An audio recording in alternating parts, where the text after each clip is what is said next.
Hello everyone, welcome back to my channel. কেমন আছো তোমরা সবাই? আশা করছি তোমরা যে যেখান থেকে আমার ভিডিও দেখছো অনেক ভালো আছো এবং অনেক সুস্থ আছো। আর আমিও খুব ভালো আছি, বিন্দাস আছি। তো রোজের মতন করে আজও এসে গেলাম একটা নিরামিষ রেসিপি ভিডিও নিয়ে। তো আজ আমি তোমাদের সাথে শেয়ার করব শাপলার একটা রেসিপি।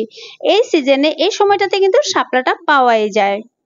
আর অনেক বাঙালি বাড়িতেই শাপলাটা খায়, আবার অনেকে খায় না, বাট আমার কিন্তু খুবই ভালো লাগে। এই শাপলার ফুলগুলো দেখেছো? এই ফুলগুলোর বড়া খেতেও ভালো লাগে, প্লাস শাপলাটাও ওই খেতে খুবই ভালো লাগে। তো চলো রেসিপিটা আমি তোমাদের সাথে শেয়ার করছি, কিন্তু অনেকে জানেও না কিভাবে বানাতে হয়।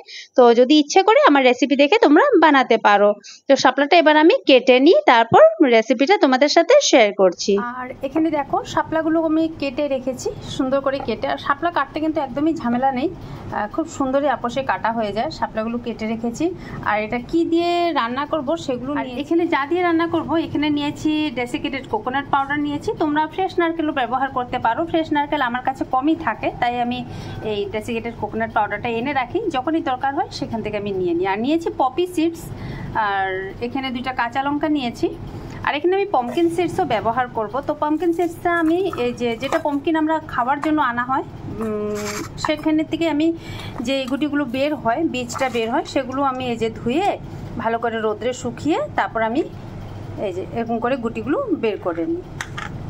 তো এগুলো আমি পরে বের করব। এখন শুধু আজকে রান্নার জন্য আমি কয়েকটা সকালবেলা চুলে নিয়েছি। তো এখন আমি এটাকে একটু ড্রাই রোস্ট করে নেব, যেহেতু কাঁচা তো তাই একটু ড্রাই রোস্ট করে নেব। আর এই বীজগুলোকে ভালো করে ছুলে ড্রাই রোস্ট করে তোমরা কিন্তু 1 মাস অবধি স্টোর করে রাখতে পারো। যখনই যেটা ধরো, অনেক সময় মাছের মতো আমি দিই, মাছ পাতুরি যখন করি বা শস্যর সাথে একটু মিশিয়ে দিই, বা পোস্তদানার সাথে একটু মিশিয়ে দিই। পমকিন তো আমাদের সবাই, মানে বিশেষ করে বাঙালি বাড়িতে পমকিন আনা হয়ই। আর অনেক বীজ কিন্তু পমকিন থেকে বার হয়। তোমরা যদি চাও পমকিনগুলো মানে বীজটা বের করে 1 রাত্র ভিজিয়ে রাখবে, পরের দিন সকালে ভালো করে ধুয়ে রোদ্রে শুকিয়ে এভাবে করে তারপরে একদম অল্প অল্প করে এগুলো না, এই যে এখান থেকে এরকম করে একটু দিলে এই যে দেখেছো ফেটে গেছে, এই যে ফেটে গেছে। তারপর একদম ইজিলি কিন্তু এই যে এরকম বীজ বের হয়ে যায়। তো এখন আমি এই কয়েকটা ড্রাই রোস্ট করে নেব, কেননা এটা আমি একবারে করে রাখি, কিন্তু এবার আমার আগের থেকে করা হয়নি। আর রোদ্রটা অনেক কম ছিল, এগুলো ভালো করে শুকাতে পারিনি। তো আজকে আমি এগুলো পরিষ্কার করে এরকম ছুলে, বাকলাটা ছুলে নিয়ে তারপর ড্রাই রোস্ট করে আর বোতলে মানে কৌটোতে ঢুকিয়ে রেখে দেবো। তো এটাকে আমি একটু ড্রাই রোস্ট করে নিই। যেহেতু পোস্তদানা আর এই যে এখানে পপি সিডস আছেই, তার জন্য আমি আর বেশি পাম্পকিন সিডসটা দিলাম না। যদি কোকোনাট পাউডার আর পপি সিডসটা না থাকতো তো শুধু দিয়ে যে এটা দিয়ে বানাতাম, তখন এটা একটু বেশি লাগে।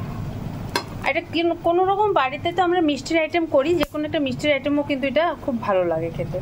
আর যেহেতু আমার শাপলা অনেক কম, অনেক বেশি নেই, আওয়াজ পাচ্ছই তোমরা, ফুটে যাচ্ছে হয়ে গেছে। এবার এটাকে আর ফুটানো যাবে না। এই দেখো কীভাবে ফুটছে। করিস না, অনেক কষ্ট করে ছুলেছি, পরে গিয়ে মিছামিছি আমার কাজ বাড়ানোর কোনো দরকার নেই।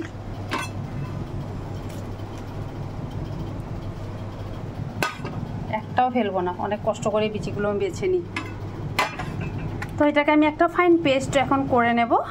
ঝাল শাপলাতে অত বেশি ভালো লাগে না, তার জন্য আমি শুধু 2টা কাঁচা লঙ্কা দিলাম। এবার আমি ভাবছি 2টা দেবো না 1টা দেবো, একটাই দিই নাকি, মনে হয় একটাই দেবো, 2টা দেবো না।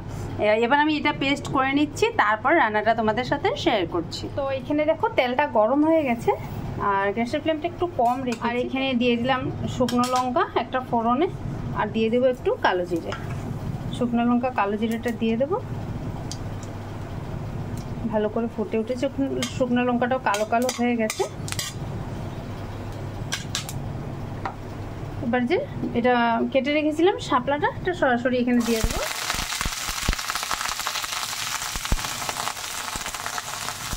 স্বাদ অনুযায়ী নুন দিয়ে দিচ্ছি, পরিমাণ মতন হলুদের গুঁড়ো দিয়ে দিচ্ছি। এবার যে মশলাটা দেখো পেস্ট করে নিয়েছি এটা দিয়ে দেবো, তারপর একটু নাড়িয়ে দেবো। একটা কাঁচা লঙ্কা দেবো, একটা তো পেস্ট করার সময় দিয়েছি আর এখন একটা দিয়েছি। একটু ভাজা ভাজা হয়ে গেছে। আর এবার যে জারে আমি মশলাটা পেস্ট করেছিলাম সেখানে একটু জল দিয়ে এখানে দিয়ে দিলাম।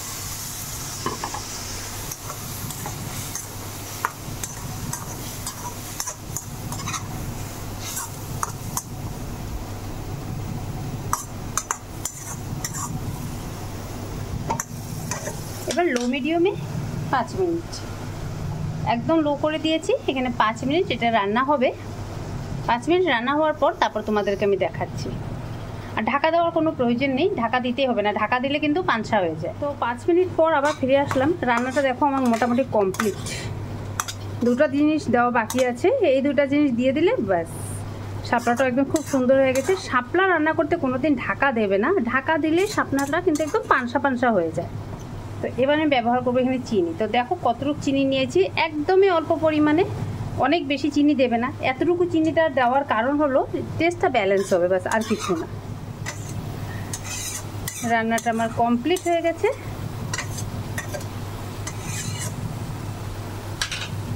গ্যাসটা অফ করে দিলাম। এবার গ্যাসটা অফ করে দেওয়ার পর এখানে আমি যা ব্যবহার করব সেটা হলো একটু কাঁচা সরষের তেল। এই দেখো একদম অল্প পরিমাণে কাঁচা সরষের তেল একটু ব্যবহার করেছি। একটু ঠান্ডা হয়ে গেলে তারপর এটাকে আমি একটা বাটিতে সার্ভ করে নেব। তো বন্ধুরা দেখো রান্নাটা আমার কিন্তু এখানে কমপ্লিট হয়ে গেছে, দেখতেই পাচ্ছ। আর এই রান্নাটা করতে কিন্তু অনেক বেশি সময় আমার লাগেনি, 15 মিনিটে আমার রান্নাটা কমপ্লিট হয়ে গেছে। দেখতে খুব সুন্দর হয়েছে, আশা করি খেতেও ভালো হবে। আর এখনও তো খাইনি, বলতে পারছি না। আমি যখনই শাপলা করেছি এরকমভাবে কোনোদিনও খারাপ হয়নি। তোমরা একবার ট্রাই করে দেখবে, আশা করছি তোমাদেরও ভালো লাগবে। সম্পূর্ণ একটা নিরামিষ রেসিপি। আর এখনই কয়েকদিনের মধ্যে, এই কয়েকদিনই শাপলাটা খেতে পারবে, আর কদিন পরে কিন্তু আর শাপলাটা খাওয়া যাবে না।